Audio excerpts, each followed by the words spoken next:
Assalamualaikum warahmatullahi wabarakatuh. Selamat pagi semuanya. Yang terhormat Bapak Yasin selaku dosen pengampu mata kuliah pengantar teori ekonomi dan juga teman-teman yang saya cintai dan saya banggakan. Hari ini kelompok kami akan mempresentasikan materi tentang konsep mekanisme harga, keseimbangan harga, dan juga penetapan harga oleh pemerintah. Jadi pertama-tama izinkan kami memperkenalkan diri terlebih dahulu. Perkenalkan, nama saya Zizkia Syafa Aziza dengan NIM 154. Perkenalkan, saya Salsabila Nur Syifa dengan NIM 156. Perkenalkan, nama saya Septavina Dusafira dengan NIM 205. Perkenalkan, nama saya Adi Widya Risya dengan NIM 206. Perkenalkan, nama saya Orlina Vina Azalia dengan NIM 086. Perkenalkan, nama saya Sisilia Ramadhani Radiputri dengan NIM 023. Baik, yang pertama ada pengertian mekanisme harga pasar. Mekanisme pembentukan harga di pasar adalah proses penentuan harga barang atau jasa yang terjadi melalui interaksi antara penawaran dan permintaan. Mekanisme ini didasarkan pada hukum permintaan dan penawaran, yaitu jika penawaran lebih besar dari permintaan, maka harga akan cenderung rendah. Sebaliknya, jika permintaan lebih tinggi dari penawaran, maka harga akan cenderung naik. Berikut ini adalah beberapa hal yang perlu diketahui tentang mekanisme pembentukan harga di pasar. Yang pertama, pada pasar persaingan sempurna, harga terbentuk melalui mekanisme tawar-menawar antara penjual dan pembeli. Yang kedua, harga pasar terjadi ketika ada kesepakatan harga barang antara penjual dan pembeli. Yang ketiga, harga keseimbangan terjadi ketika jumlah permintaan dan jumlah penawaran suatu barang sama pada harga tertentu. Berikutnya ada mekanisme terbentuknya harga pasar. Yang pertama yang perlu kita perhatikan adalah penentuan harga pokok. Nah, sebelum harga pasar terbentuk, produsen akan menentukan harga pokok terlebih dahulu. Harga pokok inilah yang dikeluarkan untuk memproduksi barang atau jasa yang akan dijual, termasuk bahan baku, tenaga kerja, dan biaya produksi. Berikutnya adalah penentuan harga. Setelah menentukan harga pokok, produsen menentukan harga jual. Harga jual bisa ditentukan berdasarkan biaya yang telah dikeluarkan ditambah dengan markup tertentu untuk menghasilkan keuntungan. Yang ketiga, penawaran dan permintaan. Penawaran dapat dilakukan melalui berbagai saluran, seperti toko fisik, toko online, atau pasar tradisional. Di sisi lain, konsumen juga memiliki permintaan terhadap barang atau jasa tersebut. Permintaan dapat dipengaruhi oleh berbagai faktor, seperti harga, kualitas, merek, dan preferensi konsumen. Yang keempat, negosiasi. Setelah menjual melakukan penawaran dan pembeli melakukan permintaan, berikutnya akan ada proses negosiasi antara keduanya. Negosiasi ini bertujuan untuk menemukan harga yang disepakati oleh kedua belah pihak. Dan yang terakhir adalah penentuan harga pasar. Setelah terjadi negosiasi, maka terbentuklah harga pasar, yang merupakan harga yang disetujui oleh penjual dan pembeli. Berikutnya adalah kelebihan mekanisme pasar. Yang pertama, memberi informasi jumlah permintaan. Jadi, mekanisme pasar membantu produsen memahami kondisi yang paling tepat untuk meningkatkan kuantitas barang atau jasa agar mendapatkan untung maksimal. Yang kedua, kondisi adil untuk produsen dan konsumen. Melalui mekanisme pasar, produsen dan konsumen bisa mendapatkan titik temu harga yang pantas dan menguntungkan bagi kedua belah pihak. Lalu yang ketiga, pemaju pengembangan usaha. Saat di pasar, banyak sekali faktor yang mempengaruhi permintaan dan penawaran. Meskipun kondisi pasar menjadi tidak pasti, namun perubahan ini bisa memacu pengembangan usaha para produsen, seperti upaya untuk meningkatkan sumber daya, kualitas produk, atau pelayanan. Lalu ada kekurangan mekanisme pasar. Yang pertama adalah kebebasan yang tidak terbatas. Nah, dalam hal ini, pihak yang paling dirugikan adalah minoritas dan golongan lemah. Sedangkan bagi mereka yang memiliki modal serta akses sumber daya, melakukan kegiatan ekonomi bukan hal yang sulit. Akhirnya, kondisi ini memungkinkan terjadinya ketimpangan ekonomi dalam lingkup pasar. Yang kedua, risiko monopoli pasar. Dengan adanya kebebasan tidak terbatas, kemungkinan monopoli dari perusahaan raksasa cenderung lebih besar. Misalnya seperti apa yang terjadi di pasar bebas Amerika. Di sana, perusahaan raksasa menjadi produsen berbagai barang untuk hampir seluruh industri. Yang ketiga, tidak stabilnya kegiatan ekonomi. Dampak negatif selanjutnya adalah membuat kegiatan perekonomian selalu fluktuatif. Nah, fluktuatif sendiri adalah gejala yang menunjukkan akibat dari pengaruh permintaan dan penawaran. Jadi akan ada periode di mana produsen mengalami keuntungan yang sangat besar, namun tidak lama kemudian akan mengalami kemerosotan secara mendadak. Tidak hanya berdampak pada produsen, hal ini juga memengaruhi konsumen secara langsung. Beberapa dampaknya adalah merosotnya kurs mata uang hingga inflasi yang tidak terkendali. Berikutnya ada contoh mekanisme harga pasar. Misal, harga minyak goreng kemasan 2 liter pada tahun 2021 adalah Rp28.000. Memasuki awal tahun 2022, minyak goreng mengalami kelangkaan akibat tidak tersedianya stok barang. Tetapi meskipun stok berkurang, permintaan justru meningkat. Akhirnya, karena makin sulit ditemukan, beberapa konsumen mulai membeli minyak goreng dalam jumlah yang banyak untuk disimpan. Saat produsen melihat peningkatan permintaan disertai kelangkaan barang, tentu mereka akan berani memberikan harga penawaran paling tinggi. Alhasil, waktu itu harga minyak goreng mencapai Rp40.000. Akhirnya, untuk mengontrol harga di pasaran, pemerintah menetapkan kebijakan harga eceran tertinggi untuk minyak goreng kemasan 2 liter di angka Rp24.000. Konsep elastisitas. Elastisitas adalah konsep umum yang digunakan untuk mengkuantifikasi tanggapan dalam satu variabel ketika variabel lain berubah. Elastisitas adalah bilangan yang menunjukkan berapa persen satu variabel akan berubah akibat perubahan pada variabel lain sebesar 1%. Elastisitas harga permintaan adalah elastisitas yang mengukur berapa persen permintaan terhadap suatu barang. Nah, elastisitas harga permintaan rumusnya adalah delta Q per delta P dikali price per quantity. Sesuai dengan hukum permintaan, yaitu ketika harga suatu barang itu naik, maka permintaan barang tersebut cenderung mengalami penurunan. Sebaliknya, jikalau harga turun, maka permintaan barang akan naik. Selanjutnya adalah kriteria angka elastisitas harga. Yang pertama ada elastis, yaitu koefisien yang elastisisnya lebih besar dari 1.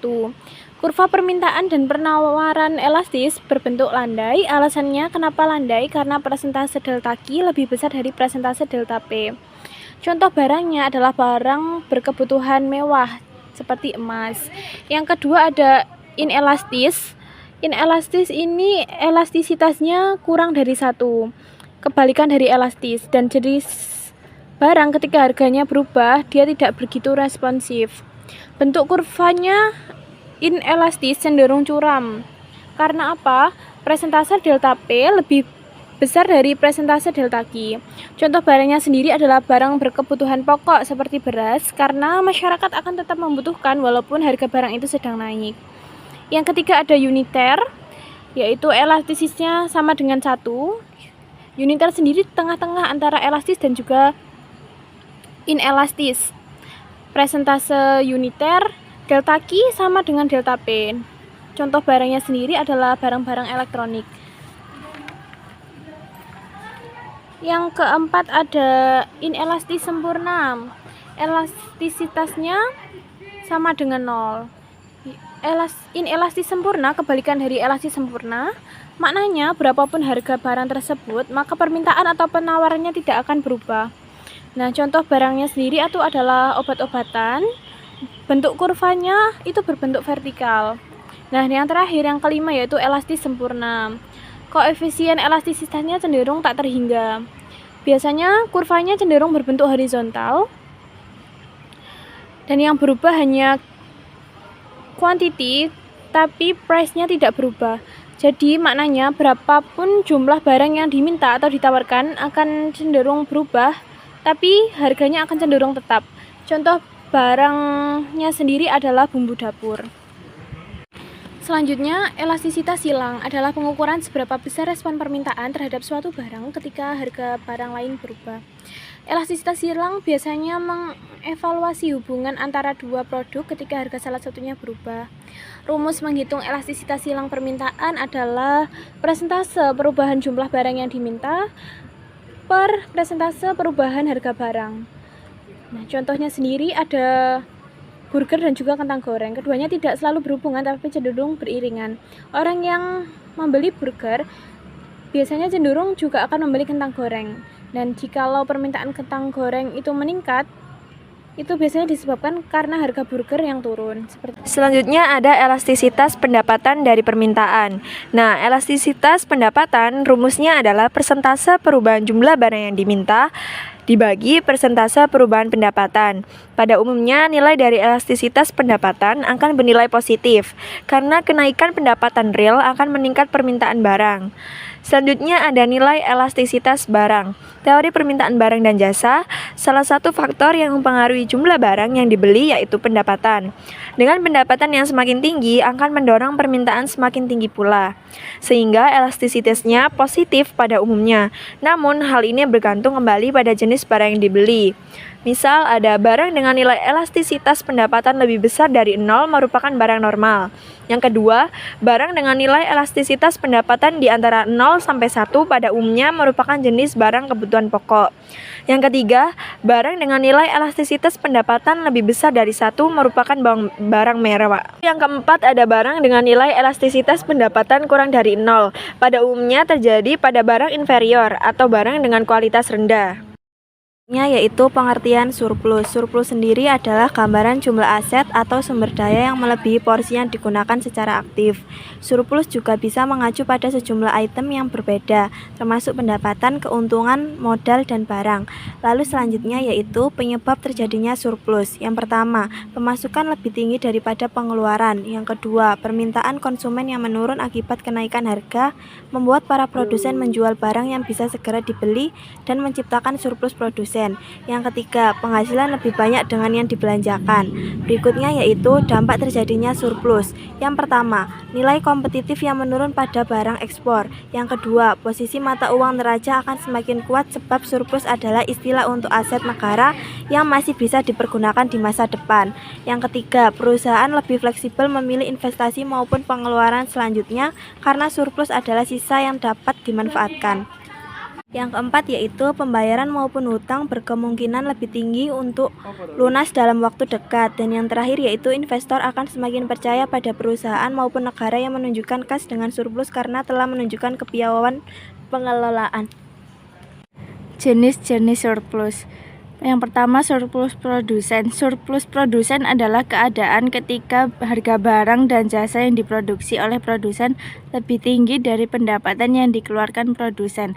Dalam hal fungsi penawaran berbentuk Q sama dengan fungsi P, P adalah nilai P untuk Q sama dengan 0 atau kurva penawaran pada sumbu harga.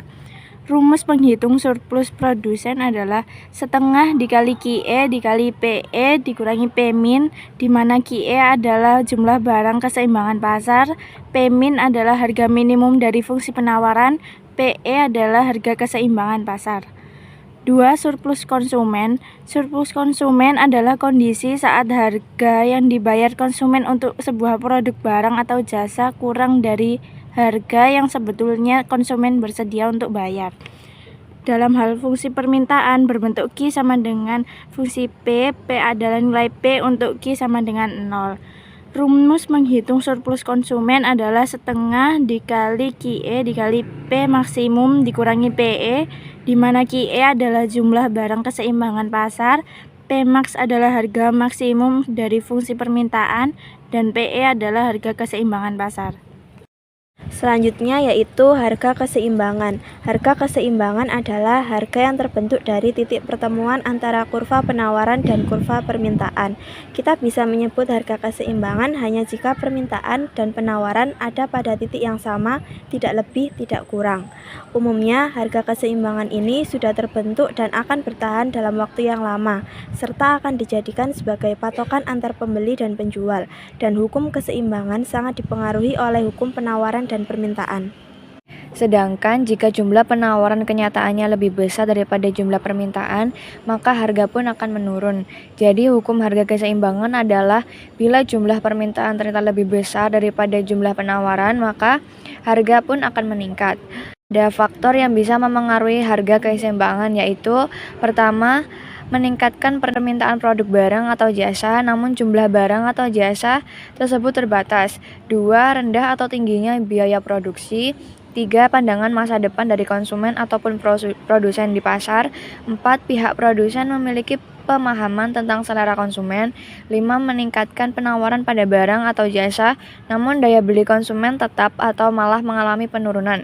Yang keenam, bertambahnya penawaran barang atau jasa namun daya beli konsumen tetap atau mengalami pengurangan. Selanjutnya yaitu fungsi dari terbentuknya harga keseimbangan secara luas terbagi menjadi dua, yaitu yang pertama fungsi permintaan. Hubungan antara harga dan jumlah barang dalam fungsi permintaan berbanding terbalik. Jika harga produk turun, permintaan meningkat dan sebaliknya.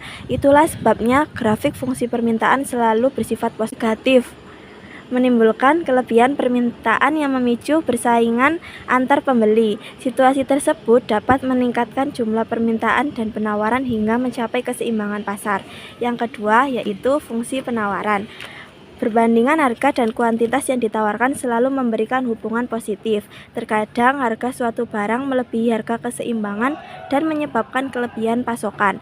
Hal tersebut menunjukkan bahwa jumlah yang ditawarkan lebih besar dari permintaan, hingga menyebabkan harga turun karena penurunan permintaan dan pasar berada dalam keseimbangan. Selanjutnya yaitu kondisi keseimbangan pasar secara sistematis dan grafis. Berdasarkan kurva tersebut, permintaan QD akan sama dengan kuantitas penawaran QS atau terbentuk kuantitas keseimbangan QE. Harga yang diminta PD pun akan sama dengan harga yang ditawarkan PS sehingga terbentuk harga keseimbangan PE.